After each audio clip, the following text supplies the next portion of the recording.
Welcome back to another episode of Shift with Elena Agar. In today's episode, I sit down with Michael Berlingo. He is the founder of StarterU, which is a platform designed to bridge the gap between education and early career experience for students. And having started my career in higher education and career services departments, I think what he's doing is absolutely phenomenal. And first of all, he's young, he's ambitious, he's got a lot of great ideas. I think it's just the beginning for him. A really inspiring individual, doing really great things to really help us step into the world of work for the young students, helping us to really think about what's next post graduation. How do we get ahead of it in the competitive day and age that we live in? So I think it's absolutely brilliant. He's completely redefining how young people access work opportunities. So listen to his story. He's a really inspiring guy doing awesome things, and I really think you'll enjoy this conversation. As always, please like, share, subscribe, and just follow me wherever you follow your podcasts. Thank you. Michael, welcome to the Shift Podcast. Thank you so much for having me. I'm really excited. I'm glad. I think it was Kamina that introduced us. She's my power connector. She always introduces me to awesome people. So if she says you're great, yeah, that's it. You got my vote. And it's been really, really nice to kind of get to know you through a couple of conversations that we had, but also you're part of the same cohort as Shiftwell. So that's really fun. But today is really about your journey and your story and the story of StarterU. So first of all, before you kind of, started and created StarterU, take me back to what inspired you to get to this point to begin with, because there's a lot of things you could have done and you said, I'm going to dive deep into entrepreneurship. Yeah, so I really started around junior year of high school is when I wanted to, get into business or wanted to start my own company. The first thing I did was reselling, right? The world of reselling. So I did eBay, Mercari, Facebook Marketplace, where I would buy things just for the sole purpose of reselling them. So I would buy Amazon liquidation pallets was one. And that was if you return items on Amazon, you realize it doesn't really go back to them. They go and on big pallets that get bid on and sold in mass quantity, and those people resell the items on those pallets. So that's what happens when you return items on Amazon, by the way, if you didn't know that. But I would bid on those. I did not know buy that. them. Yeah, a lot of people think they just go back to the company or the original company, or Amazon does something else with them. But no, they resell them on these massive pallets, and they make money off of that too. It's also really risky because some of the items might be broken or junk or just worth nothing. But it was really fun. So I resold all the items on that, and I would, keep track of my profits. And it was really my first sense of ever getting to understand what it's like to run your own operation. I don't want to say business because it's not really running your own business, but it's like an independent venture. And then the other thing I would do is, if you've ever seen the show Storage Wars, there's like storage lockers that people can bid on if people miss payments or if those people pass away or something like that. And storage lockers just get auctioned off, and you can kind of bid on them. It's the same thing like the Amazon pallets. And I would resell all the items in those. And we would do like big garage sales or tag sales to sell these items off. And those two things, the world of reselling, was really my first dose of entrepreneurship. And I was like, I know I'm going to want to start my own company. It's just, what is the idea going to be and when am I going to do it? That's the only two questions I really had. And where did that come from for you? Because I'm just always curious, like, because you got that drive at an early age. Are your parents in business or entrepreneurship? Did you just, come across content that's within that space? Like, where did that drive come from? Yeah, no, nowhere, honestly. My parents are not entrepreneurs. My dad's an accountant. My mom works for a nonprofit. I really think it just came from understanding that you were on your own schedule and you can do things on your own. And I didn't really have to be on a strict schedule or have strict instructions. It was really the creativity that I liked the most, that I really could do anything I wanted to, whenever I wanted to, right? There was really nothing, no instructions for me to follow. And also just making your own money, right? It wasn't, I was working for someone else and making money. I was actually making money from doing something that I did on my own and without anyone telling me what to do, which I really loved. And now seeing it in full scale with my company, it's 10 times greater than just doing a side hustle or a small venture. I love it. Yeah, and listen, say that again. It's that's the best, right? Because it's like you're generating money from, like just you, basically from like your hands, your Thin brain, air. not like thin air, essentially. It's so powerful because when you're working at a company, it's like, you can do the bare minimum, essentially, still get paid pretty well, Get away but with it, then, yeah. you can kind of get away with it. Like, I feel like a lot of people are just like on a board of like not getting fired, and like that's it, right?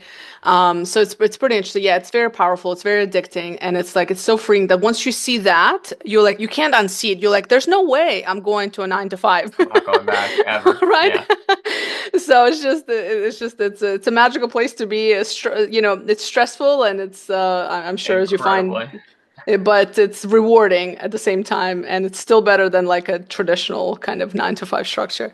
High Um, risk, high reward. yeah, yeah, for sure. So you started StarterU. Tell me about StarterU.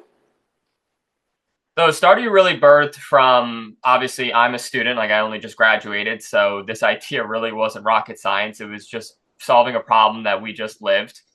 So we would kind of understand how the career centers worked all the way starting in high school. Like the career center at my high school was very bare bones. The word internship was never even mentioned. I didn't even understand what that word meant. And startups obviously were out of the question too. So working for a startup or doing an internship or a job shadowing role, they just didn't exist. It was really just basic part-time work that I picked up later on, things like camp counselors or receptionists or retail store work, very basic, easy to do jobs for high school students.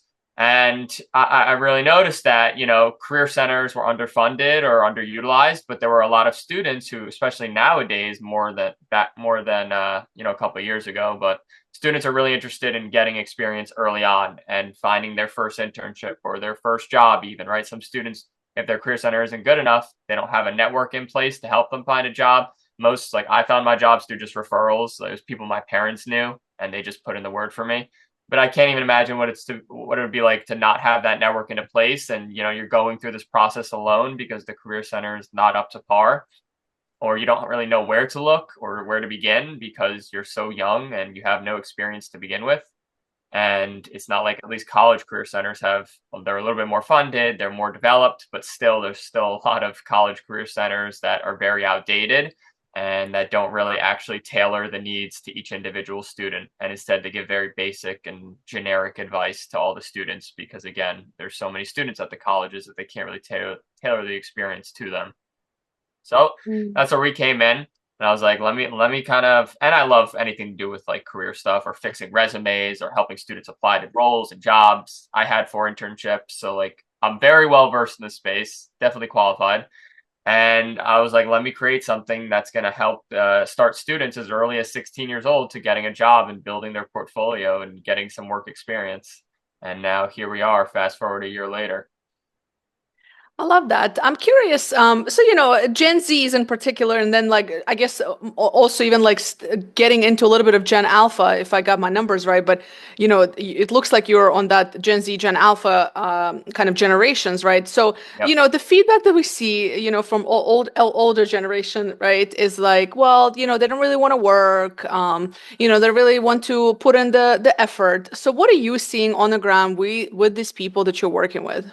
Yeah, I think that's from a failure from the school side on a lack of educating them on anything to do with career space wise, because schools mainly just care about getting the student ready for college because colleges are a business and they have to funnel kids in, and usually they work together in unison.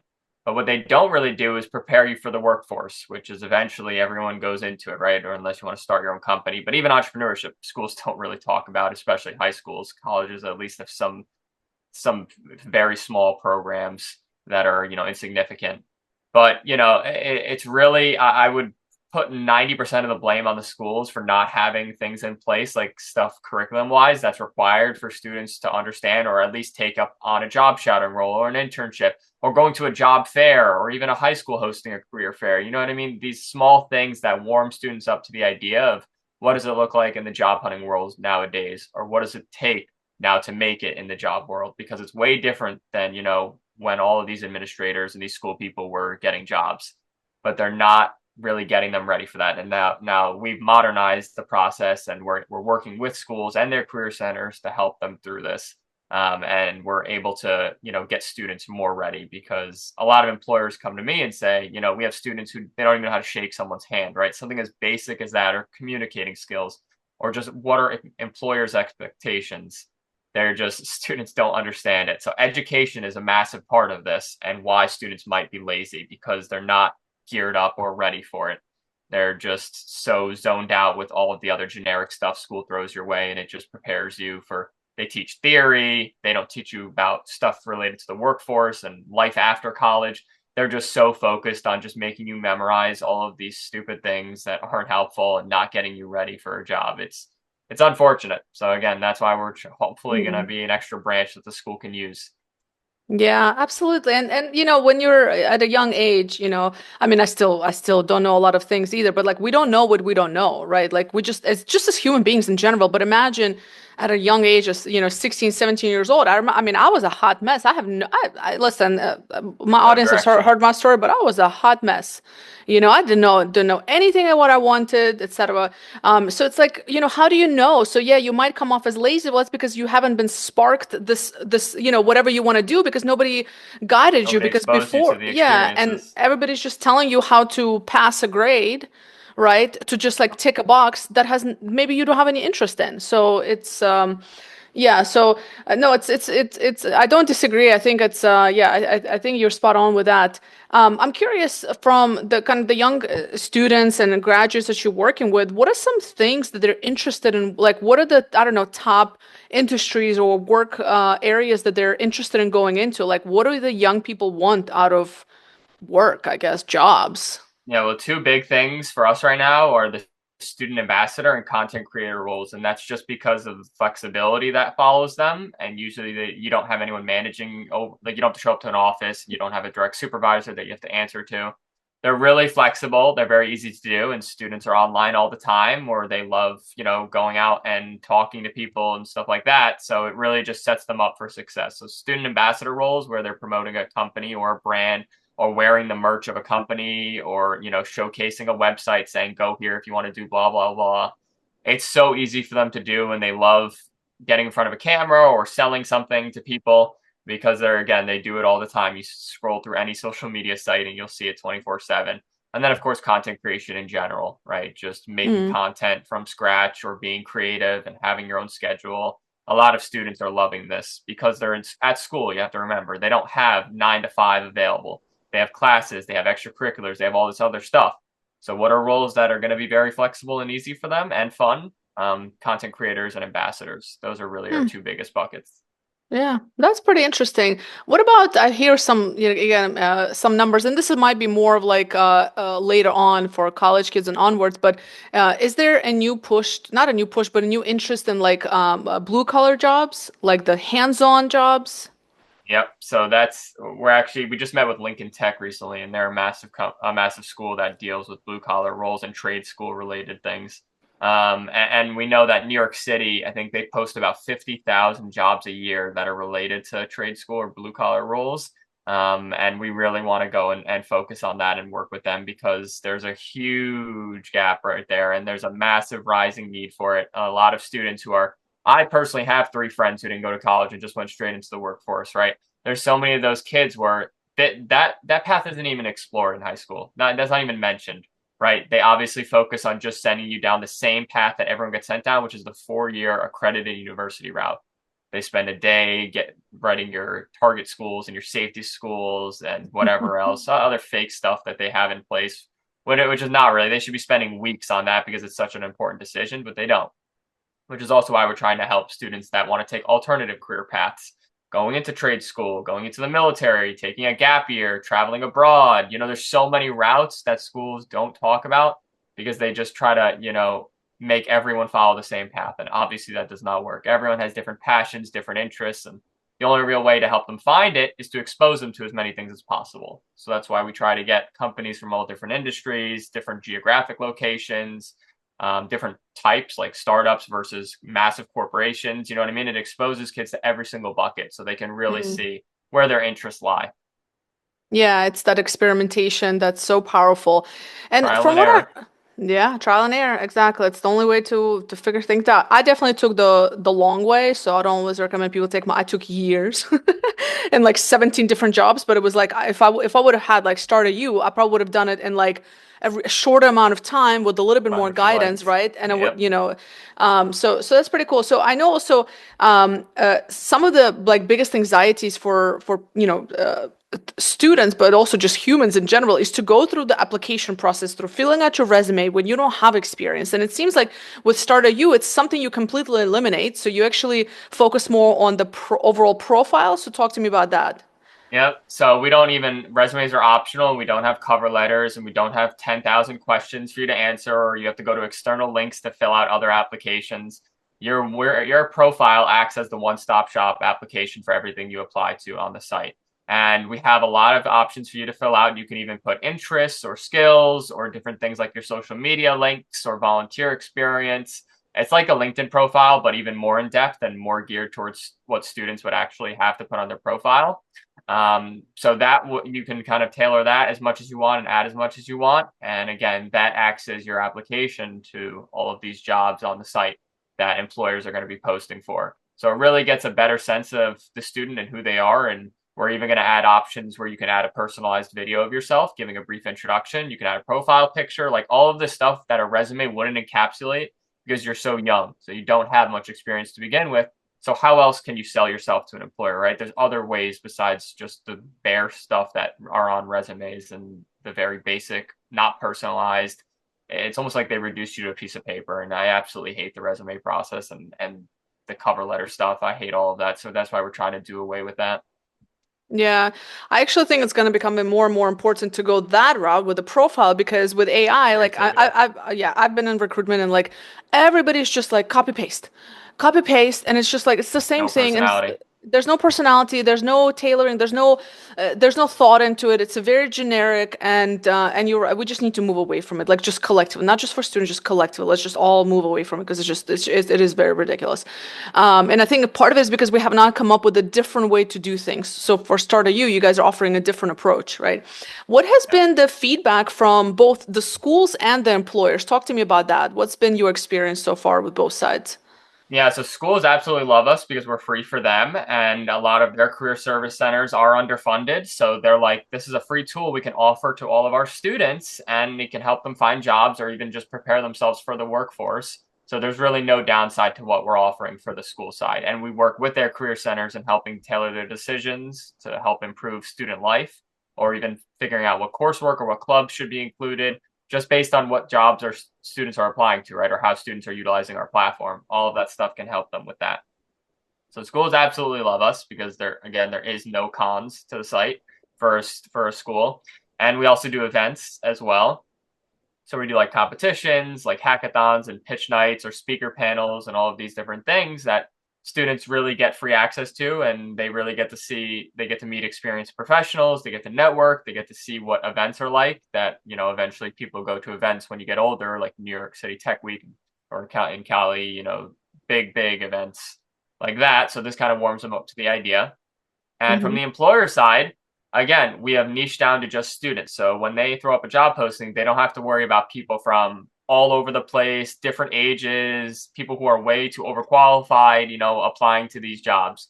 They really can just get students from universities or high schools in the United States. It's like a very great niche that all our employers love and only want to target. So when they post a job, they understand that that's the audience that they're posting it out to, and they get to train students and give them real experience. So it makes them feel good because, again, they're giving kids free exposure to the industry and helping train them. And maybe eventually they'll turn into a full-time hire because we're really mainly known for part-time hiring because obviously student scheduling, part-time is best for them unless it's over the summer or winter.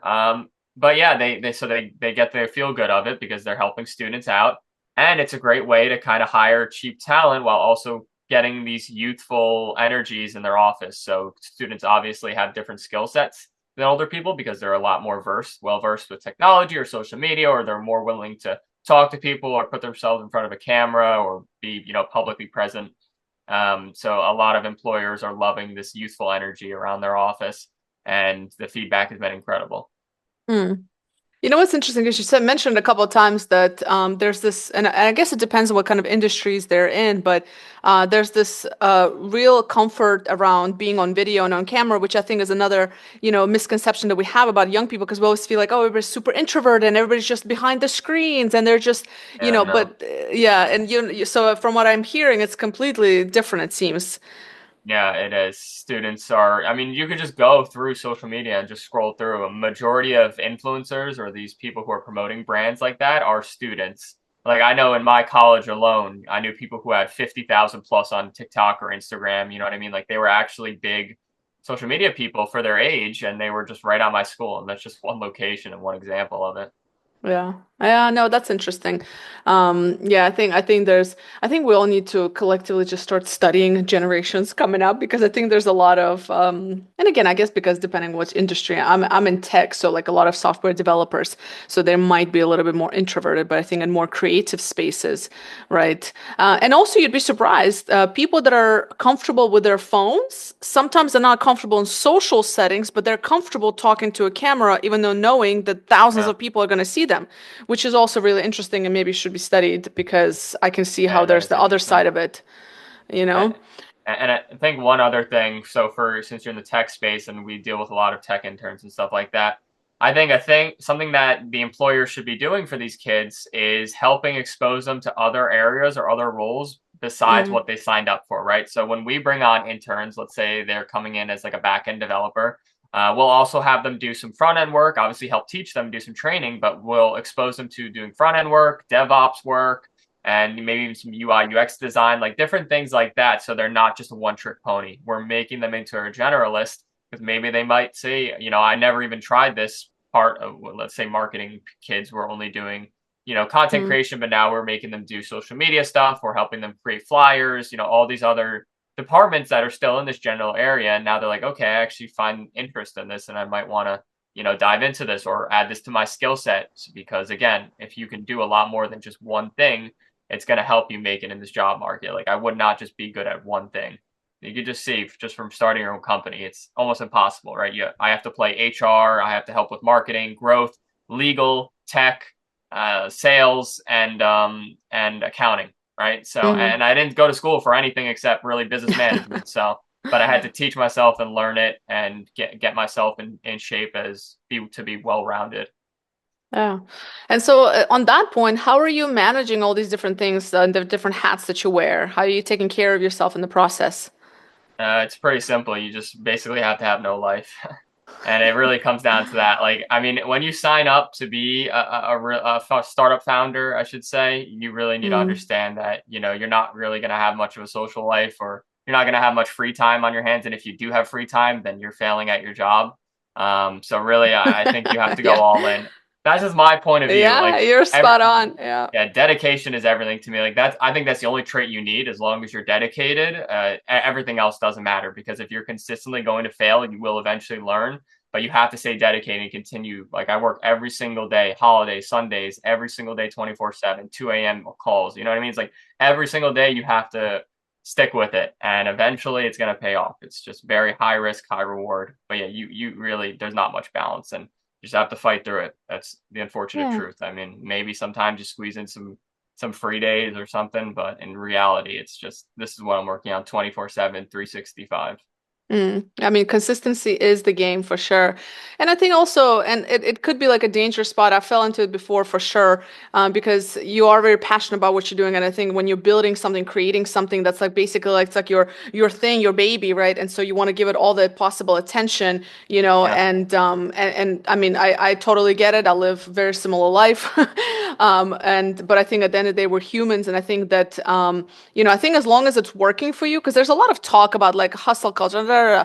Listen, like I think everybody should just do what's best for them, and I think they need to know their boundaries between like, am I about to get off the cliff and my health will be ruined, and then it's Oh yeah, no, counterproductive that's at that stop. point, right? Yeah. And then you stop. And I think that's what a lot of people don't think about. It's like I think we all have our own level of grit and resilience, and I think as long as you know what your boundaries are and you're able to maintain your health throughout, I think more power to you. And ultimately, when you're doing something you enjoy, it gives you energy, and I think that's what a lot of people don't get. Like it actually Fuels me. energizes you. Yeah. Exactly, it fuels you. So yeah, no, kudos to you. So let's say, a year, 2 years down the line, what's the dream? What's the vision for StarterU? Yeah, I mean, I hope to almost be the secondary career center for all students throughout all of the United States schools districts. So all of the high schools and universities, and I eventually hope to be putting on major events that all the schools get involved in. And we're like the go-to place, and we carry kids from 16 to about 24. So they use us when they graduate high school, and they go whatever college they go to, they'll still be able to use StarterU, right? So I want to almost change the workforce and get students so ready that employers' expectations have now completely changed. And the workforce, model has completely changed as well, because now they're expecting students to be ready because of all this education and because all of them have previous jobs or previous internships. And it's no more students starting the process late or going in blind and completely, screwing themselves over when they're trying to apply to jobs so late. So I want every student to be ready, and the schools can start to implement this. Like we already had a school, they're making it mandatory for the business school teachers to have kids sign up and make accounts and at least just apply to jobs, right? Because Mm, again, we're just acting as a stepping stone, because eventually students are going to use bigger platforms like LinkedIn, Indeed, or Handshake, but we're more geared towards that younger audience. So this is their first time. So this warms them up to the idea of what does the job process look like, or what does applying to jobs look like, or landing roles, or you know what I mean? Because eventually they yeah. will use these bigger platforms that aren't designed for them. So it's better that they start on something made for them than they go into the big ocean. Yeah, and you're right. Like you mentioned earlier, like, where else would you go to look for a job at that age? What's a safe spot that you can go and look for that job? I mean, We when did I was, interviews. They said no one. They said ex- nowhere. yeah, exactly. So it's just, so I think having that space like Starter U is brilliant. And so, what's been Anyway, like the big, yeah, go ahead. I was just say, what was your experience? Yeah, because I didn't hear. What was your high school and college experience like? Well, first of all, my high school and college experience was many years ago. 20, how long has it? I don't know, like 20. I'm 39, so do the math. So 20 something years now, I guess, right? Yeah, More than around. 20 to 25 years between high school and college, etc. So yeah, so mine was different. I mean, I was going knocking door to door. I mean, I was just my first job was babysitting, and then my second job at 15 was Subway, and then I would literally just go and fill out the paper application. So a very different world, Yeah, right? And so we yeah. didn't have access to forget a platform. I mean, that didn't exist. We were going through maybe a Craigslist or something like that. It was like in the newspaper. So like that's when I was going to high school. So yeah, absolutely. And even then, like when I graduated college, I had no idea because to your point, career centers were not very helpful, and almost not. It's just also the way they're set up. They're underfunded, etc. And it's just impossible to cater to thousands of kids or even hundreds of kids as one career counselor. So Possible. yeah, and anyway, so yeah, so my experience was very, very different for sure. And obviously, I don't know what kids are dealing with these days, but I can imagine that having a space where they can actually apply and get that experience of getting that first job, like on a platform, is super, super game changing. Yeah. What's been like the biggest lesson for you in this journey so far? Like, what's the biggest thing you've learned maybe about yourself or the process? Think really that this almost cemented the fact that I wanted to become an entrepreneur. And this, like all the other business ventures that I did and small projects, didn't really let me know that. But when I started this and started realizing how scalable this was and the impact it was going to make, Mm, I really learned that this is something that I'm going to do for the rest of my life, and I'm never going back. Because I never had a full time job. I straight out of school, I started this in my last year of college in my dorm, and then I spent a year doing R&D and building the team, and I graduated early. That was the only reason my parents allowed me to do it. Otherwise, they probably would have made me get a job. But I intentionally set myself up to graduate early and to have that whole year to work on the company. And now a year later, we're launching. And I told them, if I didn't launch the company and I was still wasting all this time living in your house, then okay, then I'll get a job. But I kept my promise up, and now I learned that this is I can't get away from this. It's like a drug. I really cannot go back to or even just try getting a normal job again. yeah. Ever. Don't do it. It's a trap. Yeah, Unless you really. need to one day, which is okay as well. So for people who are listening, I think there's a But lessons to build. Yeah, go ahead. and that's the great thing is that from building a company, not only do you learn a ton, but I've met so many people and built such a strong network that let's say everything Hmm. did fail, I have almost set myself up for success if I wanted to get a job in Yes. 90% of different companies that I wanted to or something like that. So there is a backup plan built from this if everything did fail. Yeah, yeah, yeah, you're absolutely. It's almost like you're building up your profile and resume as you go along with all the networks that you're building. And it's like, well, they already know who Michael is. Like they've seen you in action. They know you're a go-getter. They know you get things done and Yeah, that you can wear multiple hats. So I think it's so powerful. Absolutely. I think definitely. that's one thing that people don't realize when it comes to like entrepreneurship. I think there's this, again, assumption that you become unemployable, which is true to an extent as well. It can happen depending on where you are, how old you are, the levels, the experience. So it does happen, but I think if you play it right, you could actually create opportunities for yourself in worst case scenarios along the way. Yeah, and I always said I learned more from my last year of starting a company than all my years in school, the past 8 years, all of high school, all of college. It really just shows you not only the school market and how much it's failing us, but also that how much value it brings in taking a risk and trying to start your own company. Because the perfect time to do it was when you're a student because you have no responsibilities, no family, no mortgage, nothing to really take care of or anything to worry about, or even just getting a full-time job. You don't have to worry about that until you graduate, so it's such the perfect time to take risks and to, throw money in places, obviously not carelessly, but you have to spend money to make money, as they say. So, throwing money into different ventures or projects that you want to do, starting events or just being president of clubs, just taking risks and trying to put yourself out there and setting yourself up for success. Because unfortunately, school is really not going to prepare you with the tools that you need. So you really just got to do Yeah. it yourself. Well, on that note, if somebody's listening to this and if they are a young student or they have a young student that they're a parent of, or they're a company that says, I'm looking for this part-time, students, and I would love to be able to partner on this, where do they find you and where do you hang out at virtually the most? Yeah, LinkedIn is definitely the number one place. Like I don't even have other social medias. I deleted them. So LinkedIn is the number one place to find me. You can just look up my name in the Zoom, Michael Berlingo. And if you look up StarterU, I'll pop up as well. You can go on starteru.com and register as a student with a .edu email. But if you're at a high school, then unfortunately you're gonna have to wait until we partner with your school. But if you contact me, I'm open to partnership. So just send me a DM and we can help you guys out and we'll work towards a partnership. We partner with the new school probably every other week. So it's not like it's a rare occurrence. And if you're looking to hire, again, you can just go and register on starteryou.com as an employer and start tapping into the student workforce that we have and starting to get these kids experience and helping grow your company for a super cheap cost. It's really a win-win. Amazing. Well, Michael, really, you're inspiring. Kudos on everything that you're doing. And I look forward Thank to you. watching the journey and staying in touch. Thank you for being here. I don't. Thank you so much for having me. I always love podcasts. I try to do my own, so I really understand what it's like. It's Thank you. great, really. A lot more people should start podcasts, or at least because again, it's super low effort and it's very easy to Yes, do, and it helps create a social media presence for yourself or a brand name for yourself. So I suggest other agreed. people to also start doing their own. Just Agreed. I another think piece everybody of should have a advice. podcast. Yeah, it's Yeah. amazing. Or a blog, a newsletter, just something Yeah, to put yourself because your online presence means everything nowadays. So if you guys are not trying to do everything in your power to make a name for yourself, then you're going to be left behind. And that's the unfortunate world today that we live in. Everyone's spot fighting on. for a top spot. That's all it is. It's crazy. Yeah, for attention. The Yeah, that's what it attention, is. yeah, Who can grab your attention the most? It's literally it. So true. yeah. All right. Uh, yeah, well, that's a whole other topic we should talk about sometime on the next episode. Yeah. How do you stand out? Yeah, We'll literally. save It's it. huge. All Yeah, right. Well, thank you awesome. again so much. It was Thank great. It you. was great seeing you again. Thank you.